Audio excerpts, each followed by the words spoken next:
Nous avons chanté ce chant extraordinaire, Dieu de l'impossible. Tu peux tout accomplir. Et nous le croyons. Yes. Ce qui est encore plus extraordinaire, c'est la suite. En lui, je peux tout accomplir. Aïe. Il semble qu'il y ait beaucoup moins de gens convaincus. La personne sur laquelle nous allons nous focaliser aujourd'hui avait ce problème. Nous allons lire dans l'Ancien Testament, dans le livre de 1 Samuel, une histoire que j'aime beaucoup, vécue par un homme que j'aime beaucoup, Samuel. 1 Samuel 15, et nous démarrons notre lecture au verset 35, tout à la fin du chapitre 15, et nous lirons la moitié du chapitre 16.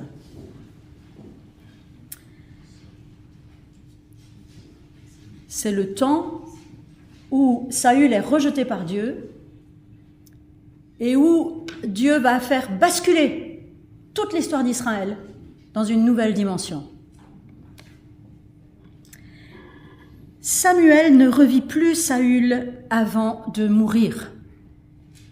Il était très affligé à son sujet, alors que le Seigneur lui-même regrettait d'avoir choisi Saül comme roi d'Israël.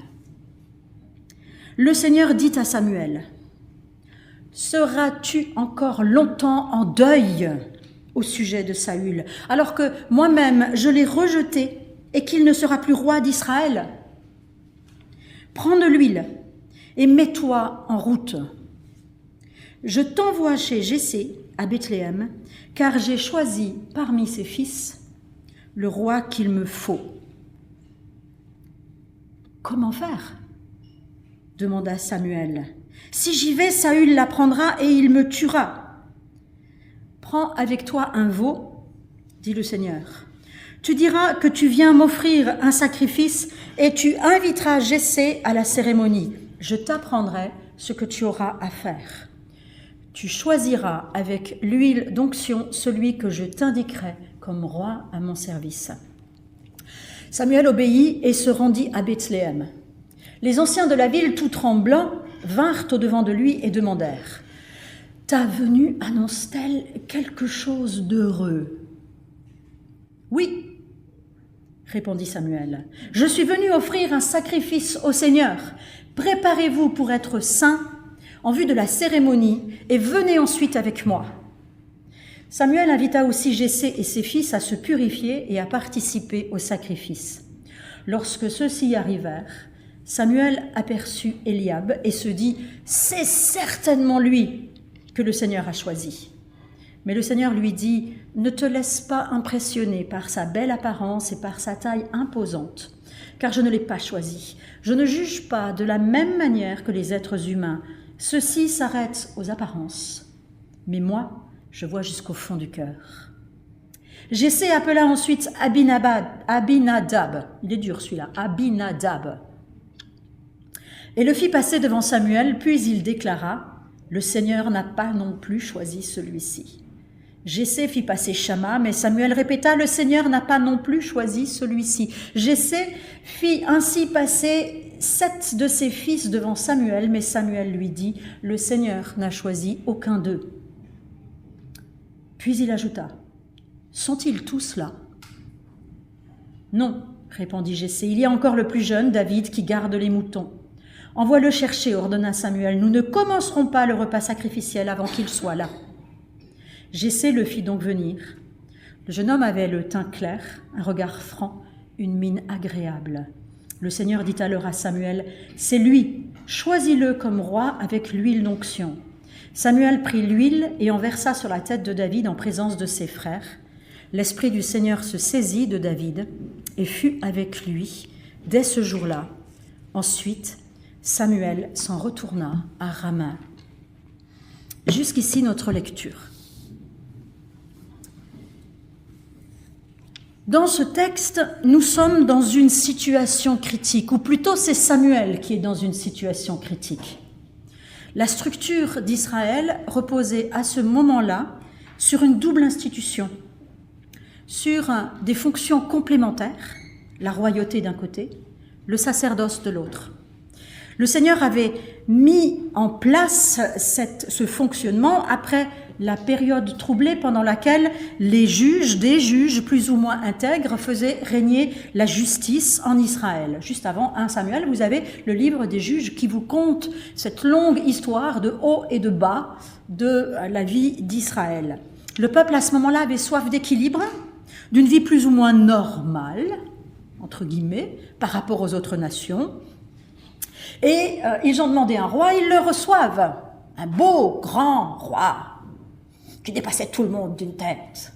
Que demande le peuple? Magnifique. Eh bien non. Après une très courte période, tout, je dis bien tout, s'effondre à nouveau. L'échec du sacerdoce, vous voyez ça en 1 Samuel 2, à partir du verset 35. La lignée des grands prêtres de la famille d'Élie était infidèle. Et elle est rejetée par Dieu. Néanmoins, Dieu donne une nouvelle promesse, celle de la venue future d'une lignée fidèle au commandement. Mais en attendant, rien. Heureusement, la royauté tient le coup. Eh bien non. 1 Samuel 8, la première royauté s'effondre lamentablement.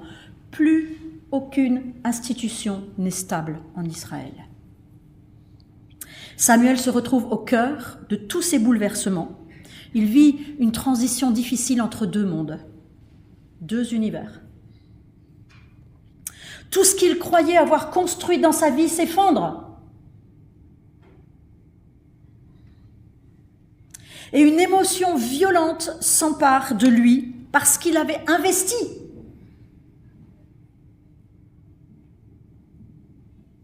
Il avait mis toutes ses forces. Il avait accompagné Saül, il l'avait coaché.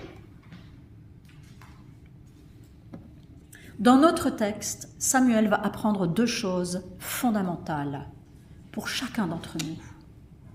Premièrement, il va apprendre à accorder ses sentiments à ceux de Dieu. Ce texte nous fait passer au travers du vécu de cet homme en crise, en deuil. Samuel n'alla plus voir Saül jusqu'au jour de sa mort, mais il était en deuil à son sujet. Ce texte nous montre comment le Seigneur agit quand il annonce quelque chose de nouveau. Ça nous déstabilise, la nouveauté, quand Dieu l'envoie. Vous savez pourquoi? Parce que c'est pas juste une petite nouveauté, c'est pas comme nous, mesdames, quand on va juste changer de coiffure. Quand la nouveauté du Seigneur intervient dans nos vies, ça décoiffe autrement que le coiffeur. Quand Dieu annonce quelque chose de nouveau, ça nous déstabilise, mais Dieu balise notre route au moyen d'actions concrètes. Et il appelle l'être humain à s'engager dans ces actions concrètes. Finalement, ce texte se termine dans une relation de confiance approfondie entre Dieu et Samuel. Nous allons le voir tout à l'heure. La deuxième leçon que Samuel va apprendre, c'est accorder ses critères de décision à ceux de Dieu. La première étape, c'est accorder ses émotions. La deuxième, c'est accorder ses critères de décision à ceux de Dieu. Alors, je reviens au début de notre texte. Samuel pleure. En Samuel 15, verset 11, on le voit, il est bouleversé quand Dieu annonce que Saül a été rejeté. Toute une nuit de prière. Je ne sais pas si vous avez déjà passé une nuit blanche à prier pour un sujet. Ça veut dire que vous avez quelque chose qui vous remue jusqu'au fond des tripes. Ça m'est arrivé une fois dans ma vie, à pleurer toute une nuit.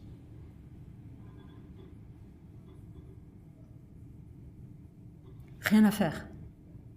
La décision de Dieu est irrévocable. Alors une fois que Samuel a compris que la rupture entre Dieu et Saül était consommée, eh bien qu'est-ce qui se passe? Il vit une douleur profonde. Il se souvient du passé, il se souvient des événements qui ont construit toute cette belle royauté. Tout ça, ça doit certainement lui revenir en mémoire et ça le torture. Samuel ici, je ne sais pas pour vous, mais dans mon souvenir à moi, il est très proche de moi. Dans le souvenir de cette nuit de douleur que j'ai vécue par rapport à un de mes enfants qui vivait quelque chose de très difficile, et vous savez comment c'est quand ça touche un de nos enfants. Samuel et Saül sont presque dans une relation de père-fils. Quand quelque chose arrive à nos enfants, à un de nos enfants, vous ne pouvez rien y faire, eh bien vous êtes travaillé jusqu'aux tripes et vous pleurez des nuits entières. Samuel, est très proche de moi. Cette souffrance intérieure dans une situation de deuil nous torture parce qu'il nous semble que quelque chose de définitif se produit. Et c'est le mur et le désespoir. Mais notre Dieu est le Dieu du renouveau, de la résurrection, toujours prêt à insuffler quelque chose de nouveau dans nos vies, même quand tout semble désespéré à vue humaine. Combien de temps encore vas-tu pleurer sur Saül? Est-ce que cela veut dire que les larmes, le deuil, la tristesse sont désapprouvés par Dieu? Pas du tout. Est-ce que cela veut dire que nos sentiments humains sont mis en cause? Pas du tout. En aucune façon. Dieu sait, notre Dieu sait, que le cœur humain est fait de telle manière qu'il a besoin de ces temps de larmes. Quand quelque chose d'irrévocable se produit, quoi que ce soit, quand le deuil frappe, quand il faut tourner une page, lorsqu'une voie d'espérance se referme, notre Dieu sait que le temps des larmes est bon et il est juste. Mais ce que Dieu reproche ici à Samuel, c'est de s'être senti personnellement responsable de la réussite de la royauté. Où est-ce que nous voyons ça? Dans 1 Samuel 15, verset 1. Samuel dit à Saül, écoutez bien, Samuel dit à Saül, c'est moi que l'Éternel a envoyé pour te conférer l'onction qui t'a établi roi de son peuple Israël. Il était complètement investi émotionnellement dans la royauté. Et voilà ce que Dieu lui reproche, c'est qu'à un moment donné, lui-même, Dieu, l'Éternel, n'était plus à la première place.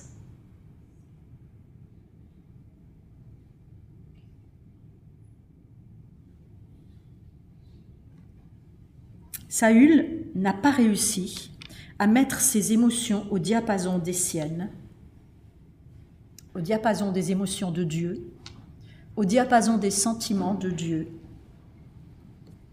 parce qu'il avait pris sur lui quelque chose qui ne lui incombait pas, la responsabilité de la réussite de la royauté. Toi, tu pleures sur Saül, c'est très bien, mais moi, je l'ai rejeté. Pendant que Samuel pleurait sur le roi, Dieu était passé à autre chose. Et il se cherchait un roi selon son cœur, un roi fidèle à ses commandements. Combien il nous est difficile, à tous, lorsque nous sommes au cœur d'une vie, au cœur d'une œuvre, au cœur d'une situation particulière dans laquelle nous avons engagé tous nos efforts, toutes nos tripes, toute notre pensée, combien il nous est difficile de voir tout à coup que Dieu change d'orientation. Rebrousse chemin. Que tous les plans concernant nos vies, celles de nos proches, celles de notre travail, n'importe quoi, tout a changé, tout a été annulé et plus rien ne sera comme avant.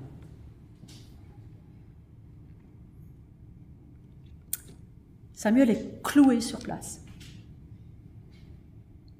Et c'est là que Dieu envoie sa parole pour faire bouger son serviteur et pour l'amener vers la chose nouvelle qu'il est en train de construire. Et cette parole est comme un coup de tonnerre dans le ciel de plomb qui était devenu de plomb de la vie de Samuel. Allez, debout. Debout.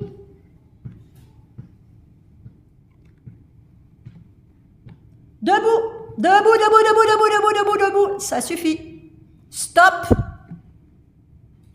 lève-toi. Ne reste plus assis, voici ce que tu vas faire. Parfois, Dieu a besoin de nous électrochoquer pour qu'on ne s'encroute pas dans des situations qui deviennent stériles. Regardez Élie, le grand prêtre, 1 Samuel 2, rejeté par Dieu dans les chapitres précédents. Son vécu, ses mauvais choix, l'avaient rendu si pesant qu'à chaque fois qu'on parle de lui, on dit qu'il est assis. Le texte biblique nous dit qu'il est assis. Il n'arrive plus à se lever. Il termine sa vie aveugle, la nuque brisée par une mauvaise chute, dans une stérilité et une rigidité dramatique. Mais le Seigneur lui avait adressé la parole plusieurs fois pour le ramener vers une souplesse intérieure. La souplesse intérieure, c'est le fruit de l'obéissance aux paroles reçues. Et le Seigneur nous adresse la même parole ce matin. Et si tu entends ma voix, nous dit le texte biblique, n'endurcis pas ton cœur. Dieu envoie Samuel et lui dit « Debout, lève-toi, bouge-toi ». Il l'envoie à Bethléem pour oindre le roi qu'il s'est choisi pour lui. Alors Samuel est devant un choix. Il peut garder le regard fixé sur le roi qu'il chérissait de toutes ses forces, ou bien il peut accepter le chemin nouveau et inattendu que le Seigneur ouvre devant lui. Comment est-ce que je peux faire ça? Il est stupéfait. Il y a déjà un roi. Je ne sais pas si vous réalisez ce que ça signifie. Et moi, Samuel, je dois aller oindre un autre roi, mais ça va provoquer une guerre civile. Un lynchage, une attaque de l'armée de Saül. Impossible, Seigneur, je ne peux pas faire ça. J'entends ici en écho la phrase célèbre d'une petite jeune fille qui se situait aussi au tournant des deux mondes. Comment cela se fera-t-il puisque je ne connais pas d'homme? Vous voyez le parallèle? Quand Dieu fait une œuvre nouvelle, l'être humain est toujours perplexe. Ses raisonnements sont impuissants. Il est incapable, au point de départ, de dénouer les fils de l'œuvre divine. Il est incapable de voir les tenants, les aboutissants de la volonté de ce Dieu si grand qui affirme contrôler toutes choses et nous aimer en même temps. Quand le miracle de l'intervention de Dieu pénètre nos vies, pénètre l'histoire humaine, eh bien, il y a souvent une seule réponse qui vient à nos bouches. Mais comment, Seigneur? Comment je peux faire ça? Nos capacités humaines pour comprendre la réalité divine ne nous permettent qu'un accès limité et souvent formaté aux choses de Dieu. Saül va me tuer. Et ce n'est pas une crainte vaine. Hein. Au début du chapitre 15, Samuel, quand il comprend qu'il a fait une grosse bourde, Saül se saisit du manteau de Samuel pour le retenir par l'usage de la force. Et Saül déchire le manteau de Samuel. Il est déjà dans la violence. Alors comment allait-il réagir lorsqu'il apprendrait que Samuel avait oint un autre roi? Au chapitre 22, chers frères et sœurs, Saül fait tuer tous les habitants de la ville de Nob qui ont aidé David. Samuel savait que la violence de Saül n'allait faire que grandir. Et dans le parallèle que j'ai fait avec Marie, Marie sait aussi qu'elle risque la lapidation. Il y a des chemins que Dieu nous demande de prendre et qui nous semblent impossibles à vue humaine, avec des risques réels. Mais tous les deux, Samuel et Marie, en faisant face à ce chemin nouveau, ne reculent pas. Ils demandent simplement à connaître les étapes qui vont amener la réalisation de cette nouveauté. Est-ce qu'ils ont peur? Je pense que oui. Certainement, ils ont eu peur. Mais le vrai courage, c'est d'avancer malgré sa peur. C'est de ne pas laisser la peur nous paralyser. D'avancer en demandant au Seigneur de nous révéler le comment. tu vas me conduire. Et oui, Dieu énonce son plan au futur, tout en laissant des blancs.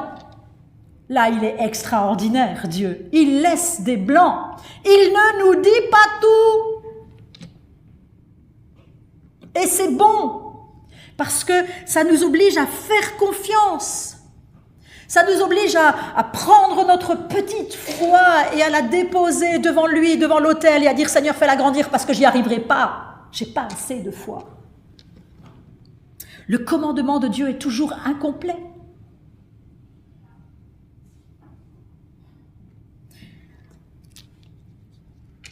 Samuel fait ce que l'Éternel lui a ordonné et Marie se déclare servante du Seigneur. Alléluia. L'ordre nouveau déclenche des réactions de foi, d'obéissance, de courage et ouvre des chemins. Mais il y a d'autres réactions que juste l'obéissance et la confiance. Il y a l'inquiétude des anciens. Elle est justifiée aussi.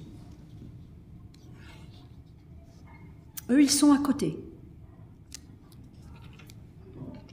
Ils n'ont pas reçu les paroles directement. Qu'est-ce qui se passe? Ça bouge. Est-ce que c'est quelque chose de bon? Je pense aussi à Joseph. Ouh là là, le pauvre Joseph.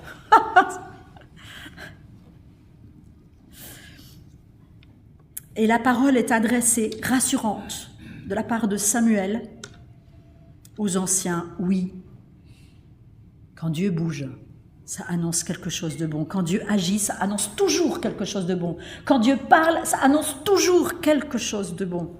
Et si Dieu t'appelle, ça annonce toujours quelque chose de bon. Samuel, à ce moment-là, a réussi à accorder ses sentiments avec ceux de Dieu.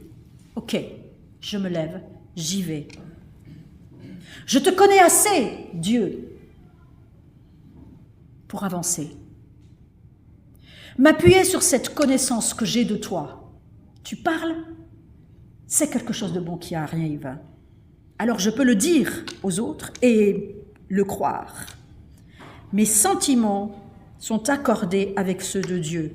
Alors je regarde l'avenir avec un regard d'ouverture.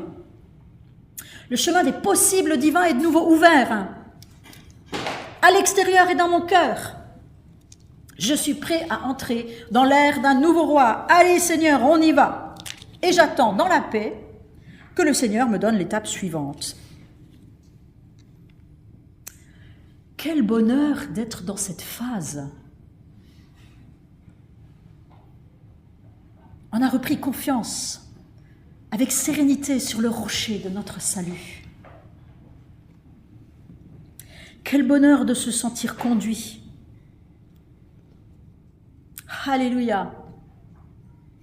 Et puis arrive le premier fils de Jessé, le premier des possibles. Et Samuel est subjugué par son apparence. Il n'attend plus de recevoir la parole de Dieu, la direction. Il est immédiatement persuadé que le voilà, le Messie que Dieu prépare.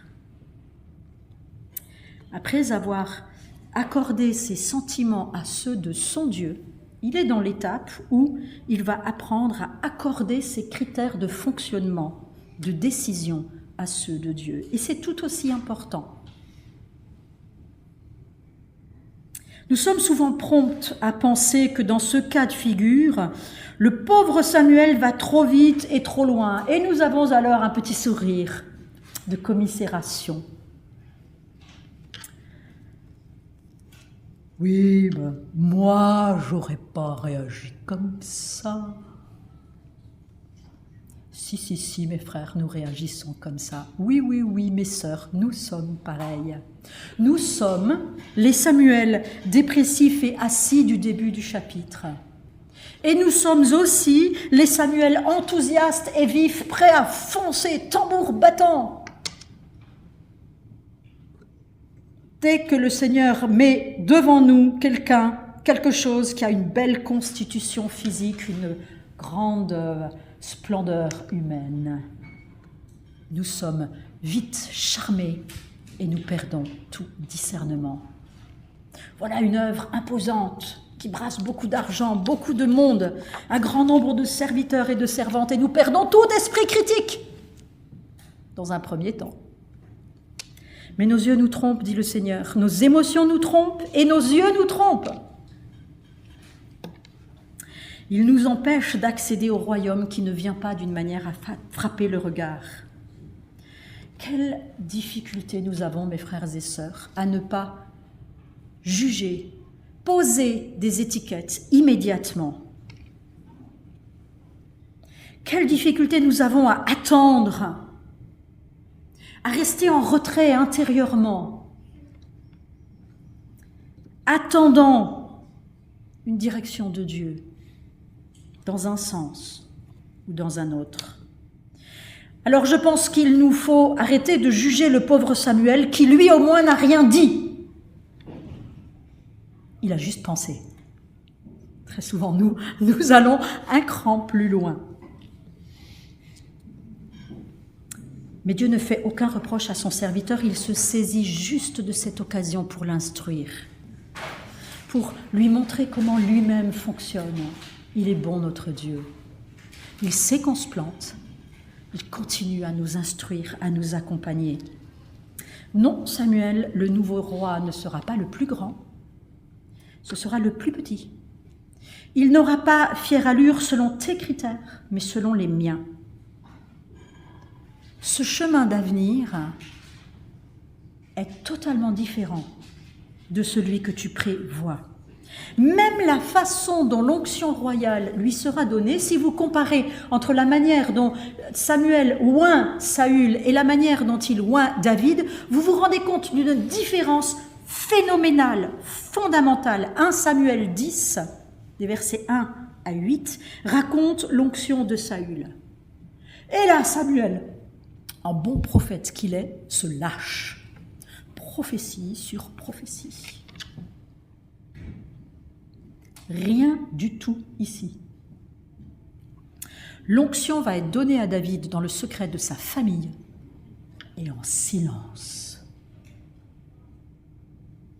Celui que Dieu a choisi est si petit aux yeux des hommes, je reviens au texte, qu'on n'a même pas pris la peine de l'associer aux cérémonies de purification préalables. Certains théologiens affirment que selon toute probabilité, David était un fils illégitime. Et c'est pour ça, ce serait pour ça, que Jessé n'a fait venir que ses 7 fils. Il en a 8, mais le 8e n'est pas tout à fait comme il faudrait.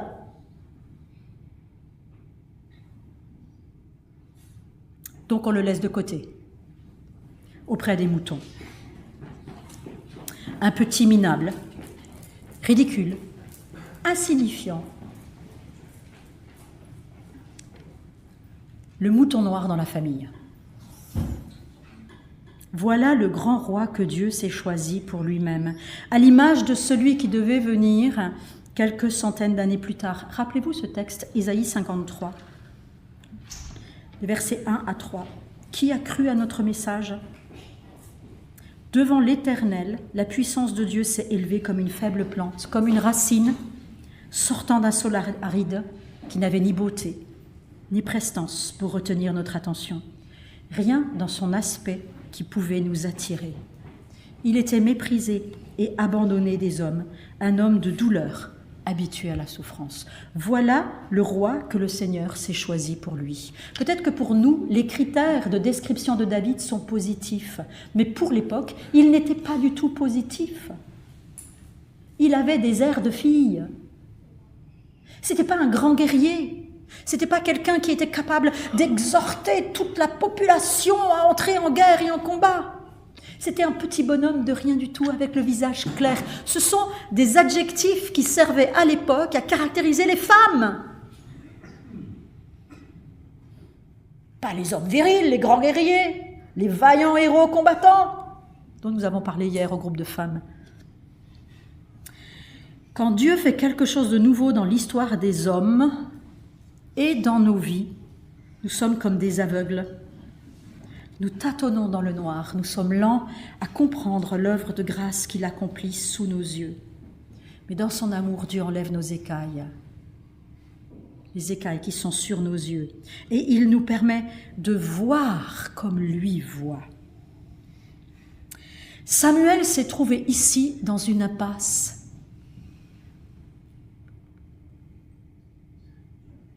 Ils sont tous passés devant lui, les 7. 7.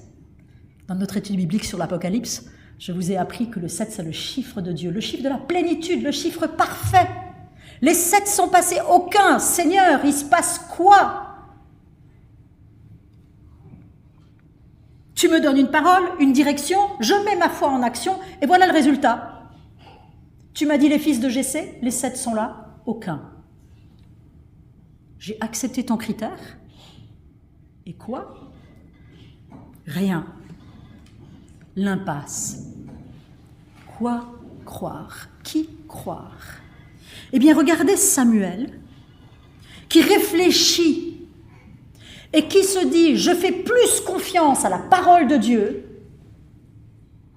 qu'à tout ce qu'on me dit, qu'à tout ce que je vois. » Alors, Samuel est capable de poser cette phrase ahurissante.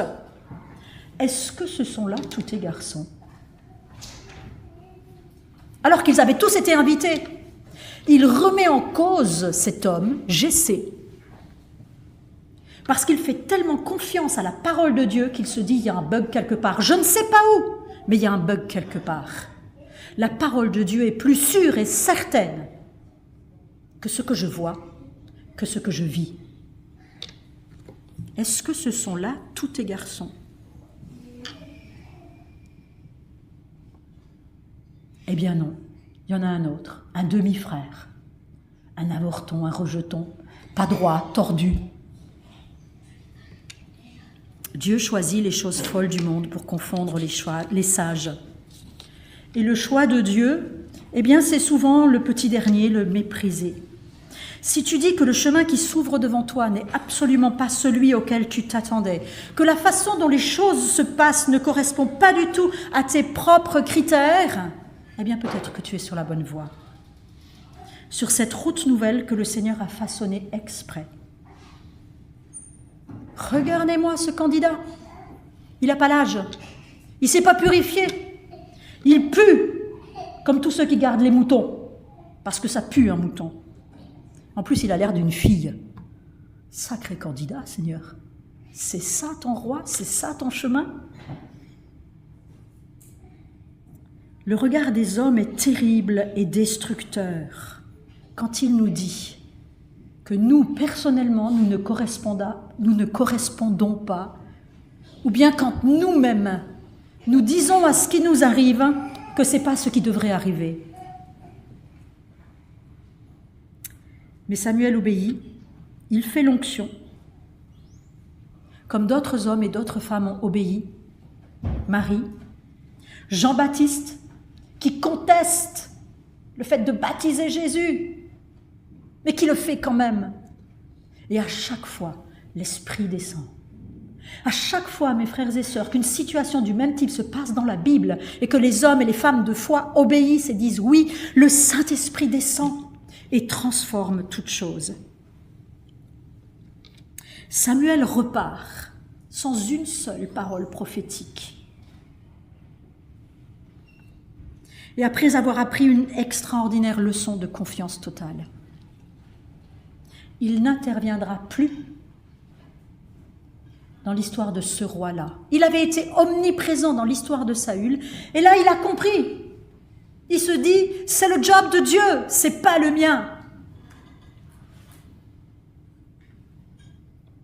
C'est Dieu lui-même qui donnera à David sa place de roi. On sait comment ça a été chaotique parfois, mais c'est Dieu qui l'a fait. Samuel a compris à ce moment-là qu'il n'était qu'un instrument dans la main de Dieu, que l'œuvre de Dieu le dépassait et qu'elle était radicalement différente de tout ce qu'il pouvait imaginer. Et nous avons tous et toutes régulièrement besoin de nous souvenir de cela. Dieu souhaite se servir de nous. Il pourrait tout accomplir tout seul. Il est le Dieu de l'impossible. Mais il choisit de se servir de nous et de faire grandir notre connaissance de sa personne, de sa manière de fonctionner. Et pour cela, il nous faut apprendre les 2 leçons que Samuel a apprises. Accorder nos émotions intérieures à celles de Dieu. C'est une forme de violence extrêmement difficile que nous sommes invités à nous faire à nous-mêmes. Mourir à la croix.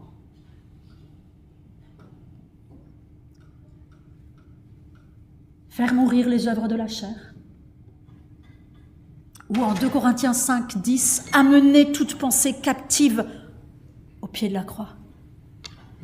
Toutes ces expressions du Nouveau Testament font le focus sur la même réalité. Accorder notre vie intérieure à celle du Seigneur, aussi bien dans nos émotions que dans nos critères de discernement et d'action. Alors, comment réagissons-nous ? Et je vais m'arrêter là avec quelques questions. Vous le savez, j'aime bien vous balancer des questions. Quelques questions. Comment réagissons-nous lorsque le Seigneur fait des choses inattendues, nouvelles dans nos vies ? Sommes-nous bloqués dans le passé, accrochés à un événement particulier dont nous avons l'impression que nous ne pouvons plus nous désolidariser ? Sommes-nous apeurés, attristés face aux conséquences de ce qui se passe ? Sommes-nous enthousiastes et prompts à nous emporter face à un chemin que, éventuellement, nous croyons que Dieu s'attend à nous voir prendre, mais non, comme Samuel devant Eliab, Abinadab, Shama, tous plus beaux les uns que les autres?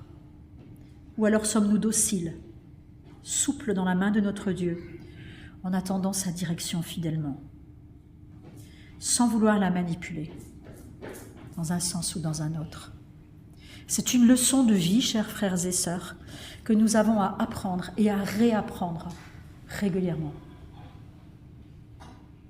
Parfois, nous pensons avoir acquis un certain nombre d'habitudes spirituelles. Et c'est vrai, nous grandissons dans la foi.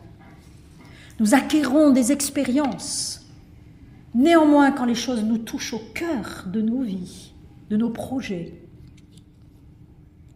de nos relations, eh bien, tout à nouveau, il nous faut réapprendre à examiner l'Écriture, nous soumettre, engager notre foi, étape après étape, en nous défaisant de tout ce qui nous alourdit.